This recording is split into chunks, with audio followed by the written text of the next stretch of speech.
अस्सलाम वालेकुम नाज़रीन, आप देख रहे हैं न्यूज़ टॉक। मैं हूं यशमीन जमाल। नाज़रीन, बिलाखिर काफ़ी तगोदौ के बाद खिलाड़ियों को बल्ला वापस मिलने की उम्मीद हम देख रहे हैं एक मरतबा फिर से रोशन हो गई है। आज इलेक्शन कमीशन के पीटीआई इंट्रा पार्टी जो इलेक्शन हैं उनको कलअदम करार देने के फैसले के खिलाफ पेशावर हाई कोर्ट में समाअत हुई।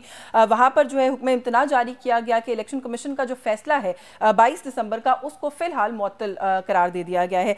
वहाँ पर पेशावर हाई कोर्ट की अगर हम बात करें, जस्टिस कामरान हयात मियाँ खेल ने आज केस की समाअत की और समाअत के दौरान बहुत सारे मामला और मुज़ाकरात भी उनके हुए। जो वकला वहाँ पर मौजूद थे उन पर भी बात करते हैं, लेकिन जो फाइनल बात कही गई वो ये कही गई कि सर्दियों की जो छुट्टियां हैं उनके बाद दोबारा से इस मामले को तफसील से सुना जाएगा और इस सारे मामले को फिर टेकअप किया जाएगा।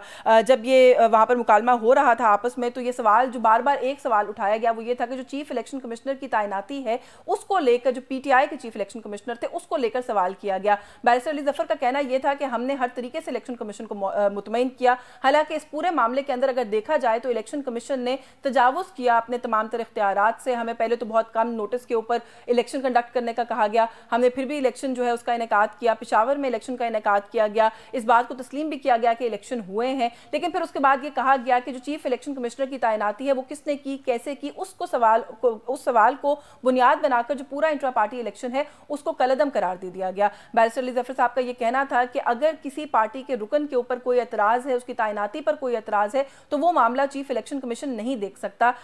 टू एन एक्सटेंट कि उनका कहना था कि जो आरओज़ की तैनाती होती है, जो सीईसी की तैनाती होती है या किसी भी और ओहदे के ऊपर तैनाती होती है पार्टी के अंदर, इलेक्शन कमीशन का डोमेन नहीं है, एम्बिट नहीं है, वो नहीं देख सकते। उसको किसी सिविल कोर्ट के अंदर इस मामले को लेकर जाया जा सकता है, लेकिन यहाँ नहीं देखा जा सकता। सवाल जो था वो बुनियादी तौर पर यही था कि असद उमर साहब जो है वो क्या पार्टी के सेक्रेटरी जनरल हैं अभी के नहीं है, क्या उनका इस्तीफ़ा जो है वो बाज़ाब्ता तौर पर आया है कि नहीं आया है। जिसके जवाब में गौहर अली खान साहब का ये कहना था कि उन्होंने मीडिया पूरे ने कवर किया है सारे मामले को और ये बात बड़ी वजाहत के साथ पता थी कि असद उमर साहब जो हैं वो मुस्ताफ़ी हो गए हैं पार्टी ओहदे से। तो कुछ बात करेंगे ये जो आज की समाअत है इसके ऊपर भी कितना इम्कान रोशन हुआ है बल्ला वापस मिलने का, ये नुकता भी उठाने की कोशिश करेंगे। अगर पेशावर हाई कोर्ट इस फैसले को हतमी करार दे देता है कि इंट्रा पार्टी इलेक्शन कलअदम नहीं है, तो उसके बाद क्या इलेक्शन कमीशन के पास कोई और जवाब रह जाता है कि नहीं रह जाता, ये भी बात करने की कोशिश करेंगे। लेकिन सबसे पहले ये जानने की कोशिश करेंगे कि ये पार्टी इस्तीफे और पार्टी से जुड़े इस तरह के मामला जो हैं वो मीडिया प्रेस टॉक्स के जरिए कर दिए जाएं तो काफ़ी होते हैं। हमारे साथ बात करने के लिए मौजूद हैं chief election commissioner Pakistan Tehreek Insaf के नियाजुल्लाह नियाजी साहब ने हमें ज्वाइन किया है। बहुत शुक्रिया सर आपका आपके वक्त के लिए। सर सबसे पहले तो आई थिंक कि आज आप लोगों के लिए एक बड़ा पॉजिटिव नोट के ऊपर समाअत जो है पेशावर हाई कोर्ट में खत्म हुई है। बेशक अभी मुअत्तल किया गया है, लेकिन at least I think it's a ray of hope. इसको कैसे देख रहे हैं आप, कितने पुरुमीद हैं कि आने वाली समाअत के अंदर भी ये फैसला आप ही के हक में आएगा, और अगर आएगा तो उसके बाद भी क्या कोई ऐसा एवेन्यू है जिससे आप समझते हैं कि इसी इलेक्शन को दोबारा टारगेट या चैलेंज किया जा सकता है? जी बिस्मिल्लाहिर्रहमानिर्रहीम। सबसे पहले तो मैं पेशावर हाई कोर्ट अदलिया को सलाम पेश करना चाहता हूँ कि आज़ाद अदलिया ने जो आइन की बालादस्ती और कानून की हुक्मरानी को मद्देनजर रख के ये फैसला दिया है। देखिए, कोर्ट ने ये जब चीज वाज़ेह तौर पे देखी है कि इलेक्शन कमीशन का मैंडेट क्या है। इलेक्शन कमीशन का मैंडेट वाज़ेह है इलेक्शन एक्ट में 2008-2009 में कि इंट्रा पार्टी इलेक्शन करवा कर और फिर इलेक्शन उसके तहत जो रूल्स हैं 2017 के, उसके तहत 158 रूल जो है उसके तहत अगर पार्टी का चेयरमैन सर्टिफिकेट देता है और इंटर पार्टी इलेक्शन करवा के तमाम डॉक्यूमेंट सबमिट करता है तो उसके ऊपर बाइंडिंग है कि वो हमें सर्टिफिकेट्स जारी करे, नोटिफाई करे असेंबल। लेकिन इलेक्शन कमीशन ऑफ पाकिस्तान ने जो कुछ किया है वो पूरी कौम के सामने है कि उसने अपने मैंडेट का ख्याल भी नहीं किया और उस वहां तक चला गया है कि उसने तमाम हमारे जो कॉन्स्टिट्यूशन के और जो हमारे रिलेटेड मसाइल जो जितने रूल्स थे उसके मुताबिक इस किस्म के फैसले किए हैं। आज अली जफर साहब ने कोर्ट को सही मुतमईन किया है कि ये इलेक्शन कमीशन ऑफ पाकिस्तान का मैंडेट ही नहीं था और ये वह पार्टी है कि ये तीसरा इलेक्शन, वो इलेक्शन पहले इस्लामाबाद में इंटर पार्टी और जो तीसरा इलेक्शन कराया और अकॉर्डिंग टू कॉन्स्टिट्यूशन और रूल कराया और तमाम अपॉइंटमेंट्स जो है वो हमारा जो रूल है इसका 28 है जो मेरी अपॉइंटमेंट हुई एज ए चीफ कमिश्नर। तो ऐसी कोई चीज थी जो हमें रोकती, ये तो बिल्कुल एक सामने चीज थी कि इलेक्शन कमीशन ऑफ पाकिस्तान एक फरीक बना हुआ है और एक पार्टी सर, लेकिन जो नुकता वो उठा रहे हैं वो ये है ना कि उमर अयूब तो नहीं है ना, उस ओहदे पर नहीं थे ऑफिशियली जहां पे वो आपको तैनात कर सकते हैं। असद उमर साहब कागजात पे उस ओहदे में मौजूद है, उस ओहदे पर मौजूद है। सवाल ये है कि क्या उनका इस्तीफा और उनकी तैनाती, असद उमर साहब का इस्तीफा और उमर अयूब की तैनाती का कोई नोटिफिकेशन बाज़ाब्ता है जो आप लोगों ने रिकॉर्ड का हिस्सा बनाया? पहली बात तो ये है कि इसका जवाब ये है कि आज भी हमने कोर्ट को यही बताया कि अगर कोई ऐसा इशू है किसी पार्टी के दरमियान तो वो सिविल कोर्ट की रेमेडी है, सिविल कोर्ट में जाएगा। इशू है कि नहीं, असद चलिए उमर पहले ये एस्टैब्लिश कर लेते हैं, इलेक्शन कमीशन को छोड़ दीजिए, ये इशू है, आप माहिर कानून है, ये कोई मसला है? नहीं, कोई मसला नहीं, क्योंकि असद उमर साहब ने इस्तीफा दिया है। अगर, क्योंकि मेरे पास अभी रूल इस टाइम मौजूद नहीं है, रूल्स के अंदर प्रोवाइडेड है कि अगर सीट वेकेंट होगी, क्योंकि सीट वेकेंट होगी, बैरिस्टर गौहर साहब ने रिजाइन किया और वो चेयरमैन पार्टी नॉमिनी किया, चेयरमैन ने इमरान खान ने, उसके बाद मेरी तैनाती हुई और मेरी तैनाती डोर्स करते हैं रूल्स कि वो सेक्रेटरी जनरल ने करनी थी। सेक्रेटरी जनरल कौन थे सर पार्टी के उस वक्त? उमर अयूब साहब थे। असद उमर साहब का इस्तीफा, क्या तहरीरी इस्तीफा मौजूद है? जी मौजूद, उन्होंने इस्तीफा प्रेस, देखे ना, प्रेस के सामने उन्होंने इस्तीफा दे दिया है और हमारी पार्टी के पास मौजूद है। हाँ। कि उन्होंने पार्टी से इस्तीफा दे गए हैं और पार्टी ने फिर नॉमिनेट किया और अपना उमर अयूब साहब सेक्रेटरी जनरल बने पार्टी के।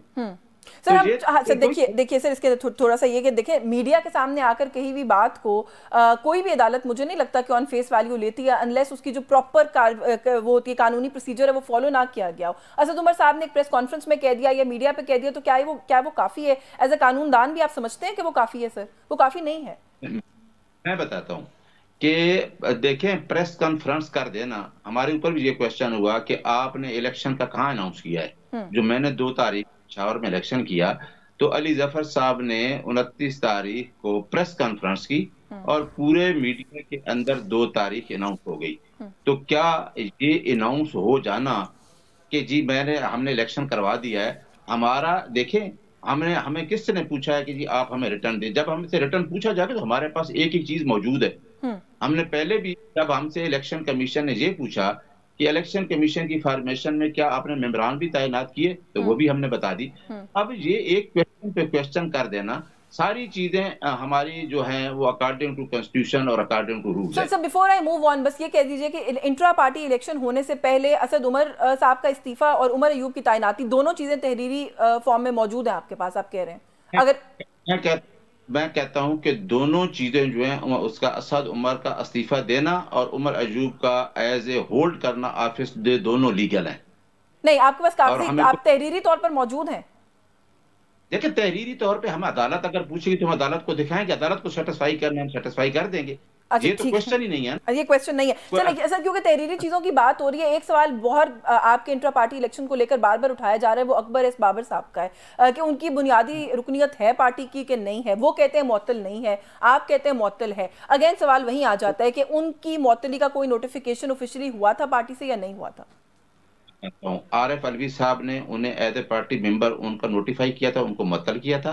वो कहते हैं मैं कोर्ट, लेकिन जो 15 एप्लीकेशन आई है इंक्लूडिंग बाबर एस अकबर, किसी हमारे पास 8 लाख से ज्यादा वेरीफाइड वोटर मेंबर है। हम बार बार ये चीज बता चुके हैं कि मैं कुछ नहीं कह सकता था बतौर चीफ कमिश्नर कि मेरे पास अगर कोई बंदा वोटर लिस्ट, अगर कोई वोटर लिस्ट पे नहीं होता, मैं एक बार का मेंबर हूं, मैं प्रेसिडेंट रहा हूं बार का, अगर एक साल मैं ड्यूज नहीं कराता तो अगले साल मैं वोटर नहीं हूंगा। तो एक आदमी वोटर मेंबर ही नहीं है तो वो कैसे कह सकता है कि जी मैं इलेक्शन के प्रोसेस में हिस्सा लूंगा? तो बाबर अकबर को कमीशन ने पूछा, मेंबरान ने पूछा कि आप बता सकते हैं कि आप इसके वोटर मेंबर हैं?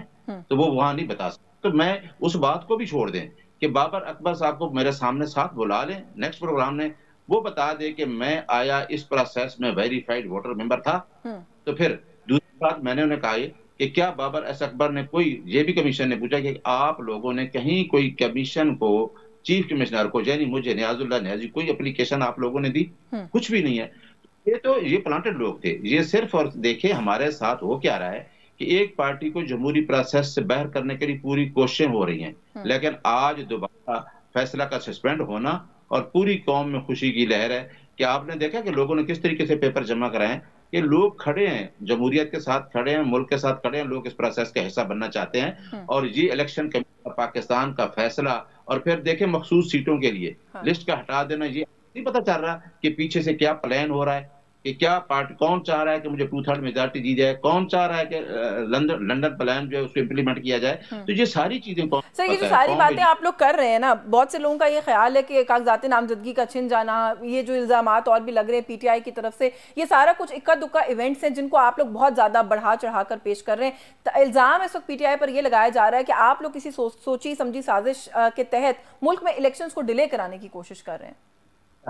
मैं देखें कि क्या 14 मई का इलेक्शन जो किया फॉर्मर चीफ जस्टिस उमरता बंदयाल साहब ने ऑर्डर किए थे और बेंच ने, क्या वो इलेक्शन किसने डिले कराया? यही नहीं, पीडीएम नहीं थी। 1 साल वो सुप्रीम कोर्ट के ऊपर हमले करते रहे, इलेक्शन नहीं होने दिया।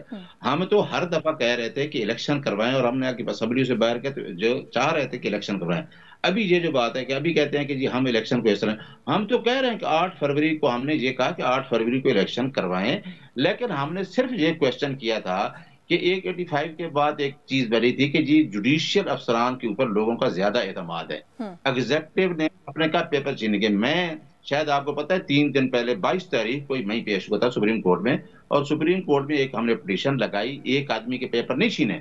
मेरे पास लिस्ट मौजूद हैं जो एफिडेटेड वोटर मेंबर हैं, उनके भी वारंट जारी किए लेकिन सर देखें ना, कभी आप इलेक्शन कमीशन के ऊपर तौहीन अदालत का केस लेके चले जाते हैं, कभी आप आईजी पंजाब पे चार्जशीट लेके चले जाते हैं, कभी आप आईजी इस्लामाबाद पे चार्जशीट करते हैं, कभी आरओस डीआरओस पर अदम एतमाद करते हैं। ये सारा कुछ वो है जिससे प्रैक्टिकली मुल्क में इलेक्शन इल्तवा का शिकार हो सकता है। देखें, हम प्रैक्टिकली मुल्क में इलेक्शन इल्तवा का कभी भी शिकार नहीं करना चाहते। एक चीज हम मांग रहे हैं, और वो चीजें आपको पता है ना कि जब इमरान खान 2013 में भी 4 सीटों का कहा था, वो सिर्फ और सिर्फ ये कहता है, और आज भी ये कह रहा है कि फ्री फेयर इलेक्शन करवा दें।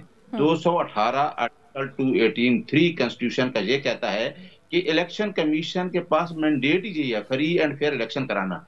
तो क्या लोग, आपने शायद नहीं देखा, आपने नहीं देखा अभी परवेज इलाही की उसकी मिसेस को, आपने नहीं देखा उस्मान डार की वालदा को, आपने शौकत बसरा को नहीं देखा, आपने उमैर नियाजी के वालिद को नहीं देखा, वो फार्मर डिस्ट्रिक्ट जज हैं।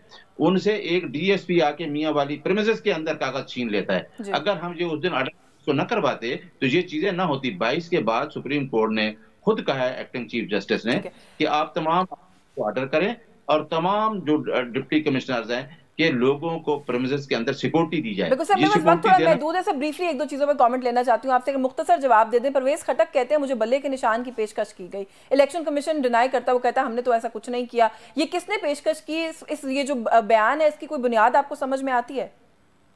देखें, परवेज खटक तो पार्टी छोड़ के गया तो उसके इल्जामात सुने तो आपको सामने पता है कि वो क्या एलिज कर रहा है। वो परवेज खटक तो पीछे ही बैठा था इसके कि ये बल्ले का निशान जो है, मैं पीटीआई का ये बल्ले का निशान ले लूं।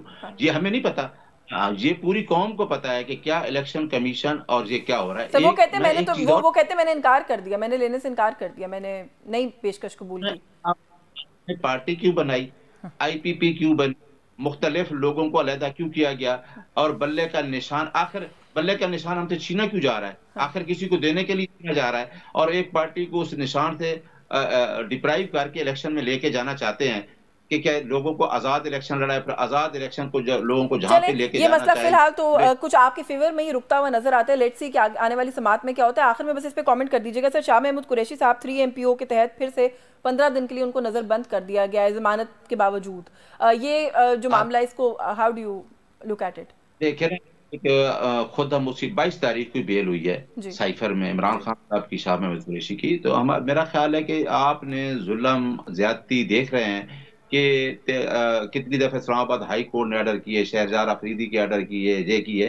तो मेरा पॉइंट ऑफ व्यू है कि एक आदमी को एक ऑनरेबल कोर्ट ने, सुप्रीम कोर्ट ऑफ पाकिस्तान ने बेल दी है और फिर एग्जेक्टिव ने उसको 3 MPO में बंद कर देना, ये बिल्कुल ज्यादती है। क्योंकि आप खुद कह रहे हैं कि 8 तारीख को इलेक्शन है, शाह महमूद कुरैशी वाइस चेयरमैन इस पार्टी का, और शाह महमूद कुरैशी की एक लीगेसी है, वो 2 दफा फॉरेन मिनिस्टर रहा है, वो इंतहाई मुदब्बिर किस्म का सियासतदान है, और उससे आप क्या एक्सपेक्ट कर रहे हैं? बिल्कुल ठीक है। तो आप ये कह रहे हैं कि अदलिया की तरफ से एक रिलीफ मिला, एग्जीक्यूटिव ने फिर से उस रिलीफ को खत्म करने की कोशिश की, जो कि ज्यादती है। बहुत शुक्रिया आपका सर, आपके वक्त के लिए। नियाज़ी साहब हमारे साथ मौजूद थे प्रोग्राम के इस हिस्से में। एक ब्रेक लेंगे, ब्रेक से वापस आएंगे तो अभी भी जिक्र हुआ उस्मान डार साहब की वालदा का, कुछ उन्हें प्रोग्राम में शामिल करके उनसे सूरत हाल क्या है उनके हल्के की, उनको किन किन मुश्किलात का सामना करना पड़ रहा है, उन पर भी कुछ इल्जामात लग रहे हैं, उन पर बात करेंगे। इस ब्रेक के बाद हमारे साथ रहे। है।